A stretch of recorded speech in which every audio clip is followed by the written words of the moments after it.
mestre em psicanálise clínica e filósofo, criador do método Neo Equilibrium, autor dos livros best-sellers que lhe rendeu uma entrevista no programa do Jô Soares, palestrante e presidente da editora Literary Books, membro titular da Academia Paulista de Educação. Nosso bate-papo de hoje é com Maurício Cita.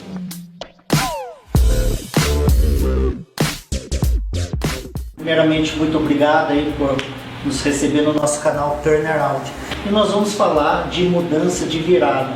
Primeiro, eu queria saber, você teve a sua grande virada, como que foi, Maurício? Bom, primeiro, bom estar com você, te receber na minha editora. Eu acho o seguinte, todo mundo tem grandes viradas. Às vezes as pessoas nem percebem. Mas ao longo da vida, você vai passando por mudanças brutais, né? As crianças passam para a adolescência, vão para a puberdade e vai tendo uma mudança de comportamento em cima disso. Alguns conseguem transitar melhor, né, nessas fases, outros não, carregam problema para o resto da vida. Aí chega a hora do casamento para muita gente, que é uma mudança brutal. Tanto é que muita gente se adapta e tem anos de casado, outros não se adaptam, né? E o casamento acaba em pouco tempo. Eu acho que esse turnaround ele vai acontecendo. E eu vejo isso, Edgar, o turnaround, o positivo, situações positivas e aquilo que é sair do zero, né? Quando você caiu, não dá para cair mais, a única coisa que pode acontecer é você começar a subir a partir dali. Esse é um outro turnaround que eu tenho certeza que é o que se aborda mais, porque é o que preocupa todas as pessoas. Eu acho que o que todo mundo quer saber é o seguinte, tá, eu estou no fundo do poço, como é que eu saio daqui agora? Tem até uma piadinha muito engraçada, que é do burro que caiu na cova e começaram a jogar terra em cima dele. Ele percebeu que acharam que ele estava morto e que ele ia ser enterrado ali. Ele começou a se chacoalhar, num certo momento ele saiu da cova. Então, enquanto a terra não está em cima de você, fica tranquilo que dá para virar, né? A hora que você estiver na cova, já estiverem jogando terra em cima de você, não dá para fazer mais nada. Então eu acho o seguinte, a única certeza que nós temos é de que os problemas virão. Quem achar que não vai ter problema na vida, esquece. Tá? Encara isso, se prepara, porque os problemas virão. O problema é a única certeza que nós temos na vida, tá? Que eles vão acontecer. E para isso você tem que estar preparado, né? Então, eu passei por vários, tantos positivos, mudei de Santos para assumir uma gerência comercial em São Paulo, de uma grande empresa. Eu saí dessa grande empresa, fui para uma grande multinacional, que foi também uma mudança brutal para mim, porque o ramo era totalmente diferente. Enfim, eu passei por algumas mudanças positivas, que agregaram muito, né? Mas passei também por várias mudanças negativas. Inclusive, eu sempre me questionei o seguinte, será que os problemas que eu tive foram por culpa minha ou por culpa dos outros? Porque há sempre uma tendência da gente de achar o seguinte, eu quebrei, tive um grande problema, mas a culpa foi do governo, foi do meu sócio. Aliás, um intervalo aqui, eu sempre vi o sócio que levou o cano. Aquele que deu o cano no outro eu nunca vi. O espertinho que roubou o outro, eu nunca vi. Eu roubei meu sócio, fiquei rico, não. Eu só vi o outro que reclama, meu sócio me roubou tudo, eu fiquei a zero, né? Então eu acho que tem várias situações desse tipo que a gente precisa saber analisar para saber se a culpa é efetivamente nossa. Por que a gente vai ter força para dar o turnaround, né? Se você está se vitimizando e achando que o problema é sempre dos outros, nunca é com você, tá? Possivelmente você vai ter que dar vários turnarounds ao longo da tua vida. Ou você aprende em algum momento, né? Ou você vai ter problemas. Porque quando você está em cima, o que tem mais fácil para acontecer é você cair, né? e quando você está embaixo para levantar não é fácil, né? Então, eu acho que essa análise, e aí entra muito da resiliência, né? Alguns livros aqui no Brasil falam que os autores diziam: a primeira pessoa que começou a falar de resiliência no Brasil foi o Maurício. Eu achava que era uma palavra da moda. Isso eu estou falando de 95, 2000 mais ou menos, quando eu inclusive dava palestras sobre resiliência. Ainda dou palestra, mas não é mais o meu foco.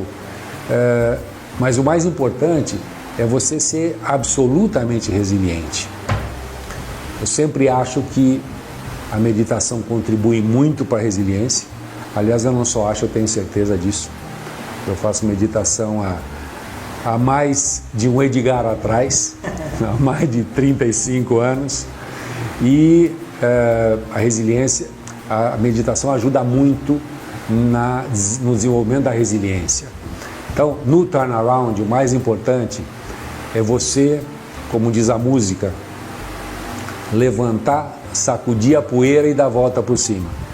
Você tem que estar preparado para recomeçar, você tem que ter uma força interior muito grande para recomeçar.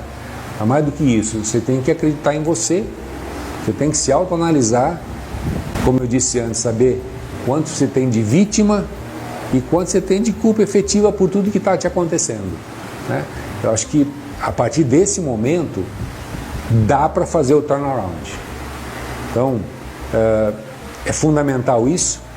Aliás, gosto muito dessa expressão. Acho que você deu uma acertada muito grande, porque apesar de ser um termo em inglês, eu acho que muita gente domina e dá para ensinar fácil como é o levanta, sacode a poeira e dá a volta por cima, né? É um turnaround. Vamos virar isso aqui, vamos começar de novo, né? Esse é o objetivo. Maurício, já que você falou de resiliência, que é um comportamento, uma competência comportamental, a competência de superar obstáculos, desafios, todo mundo vai ter pedras no caminho, né? E o comportamento de virar isso rápido, né? Tem pessoas que ficam anos e anos, por exemplo, quando fracassa de um negócio, demora alguns anos para voltar a empreender. Mas vamos falar de outras competências ou comportamentos. Você que é um escritor, é editor, deve ter visto muita coisa aí, até pela sua experiência, não só de idade, mas experiência mesmo de habilidades. Qual que seriam as principais competências no seu modo de pensar aí? Tá, eu vejo todas elas muito ligadas ao estado de espírito das pessoas. Eu vejo, por exemplo, o seguinte: bom humor, uma competência extraordinária. Primeiro, porque ninguém aguenta viver ao lado de alguém mal-humorado. Segundo, porque em termos de empresa, por exemplo, um ambiente mais leve é muito melhor de ser aceito e de ser vivido, né? Então, acho que tudo que se nivela com bom humor é importante. Liderança, tremenda competência, mas é uma liderança que hoje o pessoal está falando muito na liderança servidora e etc. Eu acho que liderança tem que ser feita com bom humor, tem que ser feita na base do relacionamento pessoal, levado de uma forma muito mais amiga do que impositiva. Realmente eu vejo a liderança muito mais democrática do que autocrática. Não é o manda quem pode, obedece quem tem juízo. Vamos fazer junto.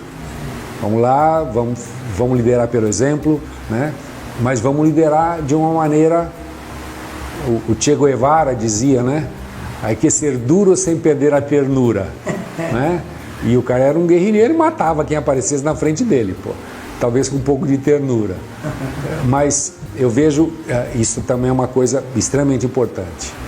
Outra coisa que eu acho é a autoconfiança.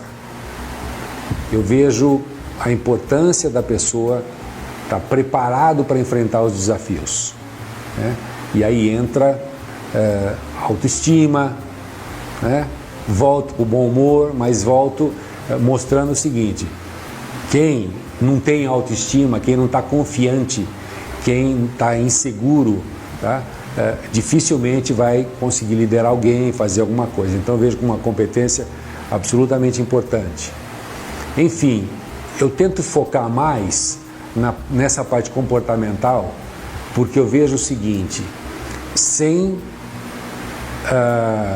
inteligência interpessoal, sem um relacionamento com as pessoas, tá? Quando eu falei lá anteriormente, e eu não me referi à inteligência intrapessoal, é o fato do cara estar pondo a culpa sempre nos outros. Ele tem que se conhecer muito, né? Mas o domínio do relacionamento com as pessoas, o intrapessoal, é muito importante. Eu vejo essas competências como as mais importantes, porque são elas que levam a coisa para frente. A automotivação, extremamente importante, está ligado às outras, mas você levantar todo dia com vontade, com disposição, né? Sabendo que problemas vão existir, é muito importante que tenha essa automotivação. Caso contrário, o estresse, a depressão, o burnout vão te levar a ficar na cama ou num cantinho chorando, esperando as coisas melhorarem, e não vão melhorar, né? Se você não atuar muito, não vão melhorar. Então eu vejo essas competências, na minha opinião, são as mais importantes, e eu deixei de falar uma, talvez tenha só tangenciado a proatividade. Acho que ser proativo é importantíssimo, né? Esperar que os outros mandem você fazer, esperar ver exemplos dos outros para você começar a reagir, isso é terrível.